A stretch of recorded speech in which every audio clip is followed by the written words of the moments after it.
अस्सलाम वालेकुम दोस्तों, मैं हूं असलम आलम और आप देख रहे हैं गल्फ एक्सपर्ट। क्या कतर का एयरपोर्ट फिर से बंद होने वाला है?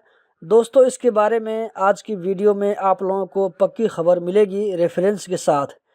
पहले हम ये जान लेते हैं कि ये सवाल क्यों आया। आप लोगों को मालूम होगा कि लंदन में कुछ दिनों पहले कोरोना वायरस का एक नया किस्म सामने आया था। उसके बाद कई मुल्कों ने कुछ दिनों के लिए अपने अपने एयरपोर्ट बंद कर दिए, जिसमें कुवैत, सऊदी अरब वगैरह शामिल है।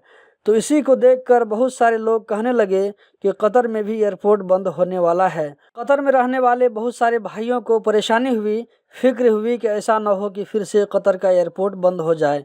ये बात मैं नेपाल में भी सुना हूँ, तो सोचा कि इसके बारे में आप लोगों को बता दूँ, क्योंकि कतर में हमद इंटरनेशनल एयरपोर्ट की जानिब से इस बात की वजाहत आ गई है। इससे आप समझ सकते हैं कि लोगों के अंदर कितनी बेचैनी फैल गई थी। दोस्तों, आप स्क्रीन पर देख सकते हैं, आज 28 दिसंबर है और ये आज का अल शर्क न्यूज़पेपर है जो कि कतर से इशू होता है।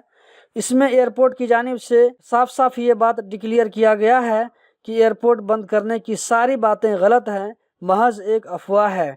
तो दोस्तों, एयरपोर्ट बंद होने की खबर बिल्कुल गलत है। एयरपोर्ट चालू रहेगा, बंद नहीं होगा। दोस्तों, वीडियो के डिस्क्रिप्शन में मेरे नए चैनल का लिंक दिया गया है।